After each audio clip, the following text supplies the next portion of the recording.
2001 වර්ෂයේ A level chemistry paper එකේ 26 වෙනි ගැටලුව අයන සංචරණය මගින් සැලකිය යුතු විද්‍යුත් සන්නයනයක් පෙන්වන්නේ පහත සඳහන් ඒවායින් කුමක්ද? අපි දන්නවා අයනික සංයෝග ගත්තට පස්සේ අයනික සංයෝග විලීන අවස්ථාවේදී හා ජලීය ද්‍රාවණවලදී අයන සංචරණය මගින් තමයි විද්‍යුතය සන්නයනය කරන්නේ. නමුත් අයනික සංයෝගවල ඝන අවස්ථාවේදී ගත්තොත් අයන තියෙනවා නමුත් ඒවා චලනය වෙන්නේ නැහැ. එහෙනම් මොකද්ද වෙන්නේ? ඝන අවස්ථාවේදී විද්‍යුත් සන්නයනය කරන්නේ නැහැ. ඒ කියන්නේ විද්‍යුත් කුසන්නායක. ඒක තමයි මෙතෙන්දි දැනගන්න ඕන කාරණේ. දැන් අපි දීලා තියෙන පිළිතුරු ටික බලමු. එතකොට අපිට පළවෙනි පිළිතුරේ තියෙන්නේ කොපර් කම්බියක්. කොපර් කියන්නේ ලෝහයක්. ලෝහයක් ගත්තට පස්සේ ලෝහවල විද්‍යුත් සන්නයනය සිද්ධ වෙන්නේ ඉලෙක්ට්‍රෝන ජලාශයේ තියෙන නිදහස් ඉලෙක්ට්‍රෝන වලින්. එතකොට අයන සංචරණයෙන් නෙමෙයි විද්‍යුත් සන්නයනය වෙන්නේ. ඒ නිසා අපිට පළවෙනි පිළිතුර ඉවත් කරන්න පුළුවන්. කොපර් කියන්නේ ලෝහයක් නිසා. ඊළඟට තියෙන්නේ දෙවෙනි පිළිතුරේ ඝන සෝඩියම් ක්ලෝරයිඩ්. ඝන. මෙන්න මෙතන මේ ඝන කියන පදය වැදගත්. Sodium chloride. සෝඩියම් ක්ලෝරයිඩ් කියන්නේ අයනික සංයෝගයක්. සෝඩියම් අයන සහ ක්ලෝරයිඩ් අයන තියෙනවා. නමුත් ඝන අවස්ථාවේ පවතින හින්දා චලනය වෙන්නේ නැහැ. චලනය වෙන්නේ නැත්නම් මොකද්ද වෙන්නේ? විද්‍යුතය සන්නයනය කරන්න විදියක් නැහැ.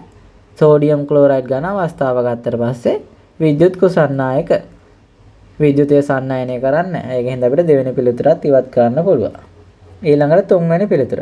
තුන්වෙනි පිළිතුරේ තියෙන ග්‍රැෆයිට්. ග්‍රැෆයිට් එහෙම නැත්නම් මිනිරන්.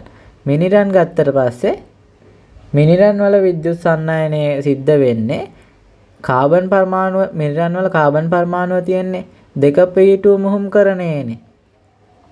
අන්න ඒ කාක්ෂිකය ගත්තට පස්සේ හැම කාබන් පරමාණුවකම වියුග්ම ඉලෙක්ට්‍රෝන තියෙන 2p කාක්ෂිකයක් ඉතිරි වෙනවා. හරිනේ මම හිතනවා ඔයාලට තේරෙන්නේ නැති කියලා. 2p2 කාක්ෂිකයන්නේ තියෙන්නේ. අන්නේ 2p2 කාක්ෂිකය ගත්තට පස්සේ වියුග්ම ඉලෙක්ට්‍රෝන දෙකක් ඉතුරු වෙලා තියෙනවනේ. අන්නේ වියුග්ම ඉලෙක්ට්‍රෝන තියෙන 2p කාක්ෂිකයේ දායකත්වයෙන් තමයි මිනිරන් වල විද්‍යුතය සන්නයනය කරන්නේ. එහෙම නැතුව අයන සංචරණය මගින් නෙමෙයි. ඒ හින්දා අපිට තුන්වෙනි පිළිතුරත් ඉවත් කරන්න පුළුවන්. ඊළඟට හතරවෙනි පිළිතුර. හතරවෙනි පිළිතුරේ තියෙන පොලිවයනයිල් ක්ලෝරයිඩ්.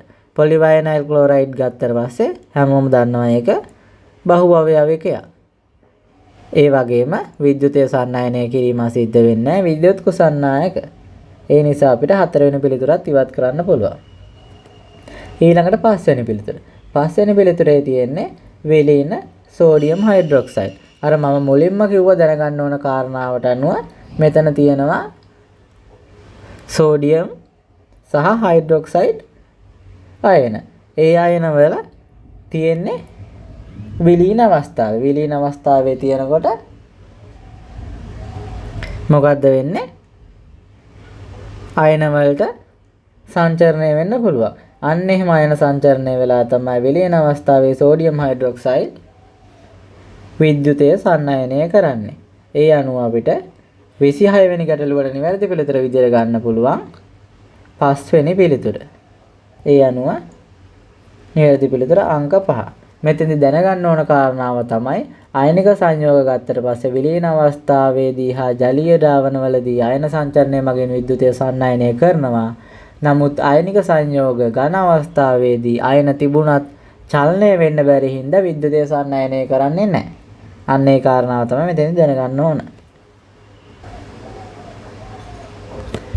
27 වෙනි ගැටලුව අපිට ප්‍රතික්‍රියාවක් දීලා කියනවා වශයෙන් නිරූපණය වන වායු පද්ධතියේ සමතුලිතතාවය සඳහා සමතුලිතතා නියතවල අනුපාතය. අපෙන් අහන්නේ Kp බෙදීම Kc ගේ අනුපාතය.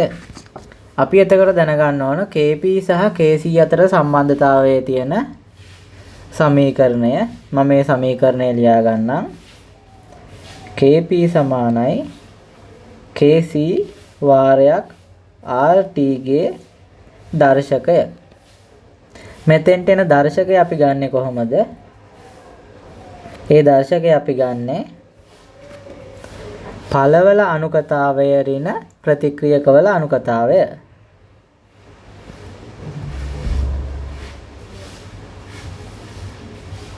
ඍණ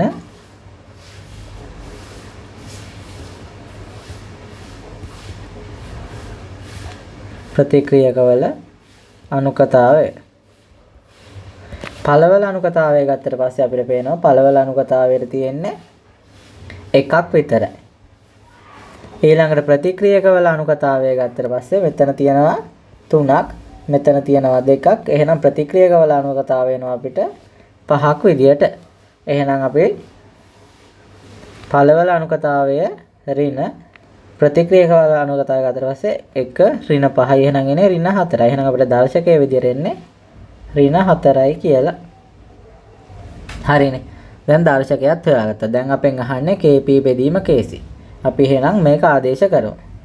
මම මේ පැත්තට ගෙන්නනම් KC. එතකොට KP බෙදීම KC මේ සඳහා ගයක් තමයි දැන් අපි ගන්නවා. අපිට තියෙන්නේ RT වල ඍණ 4 වෙනි බලය.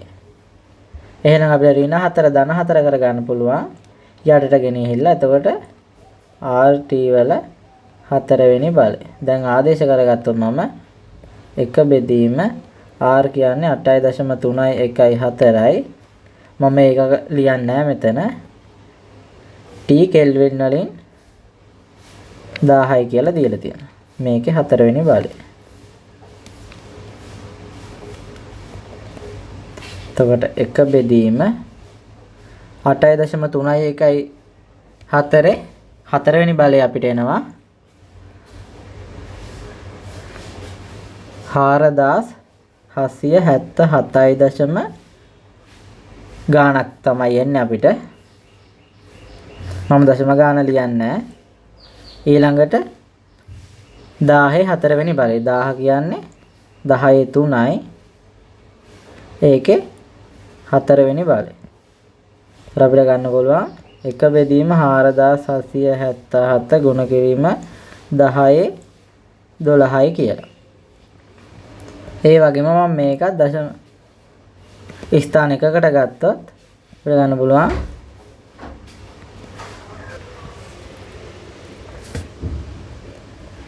4.78 ගුණ කිරීම 10 3 ගුණ කිරීම 10 12යි කියලා. එතකොට අපිට එනවා 1 බෙදීම 4.78 ගුණ කිරීම 10 15. ඊළඟට දැන් අපි 1 4.78න් බෙදමු. 1 4.78න් බෙදුවට පස්සේ එන්නේ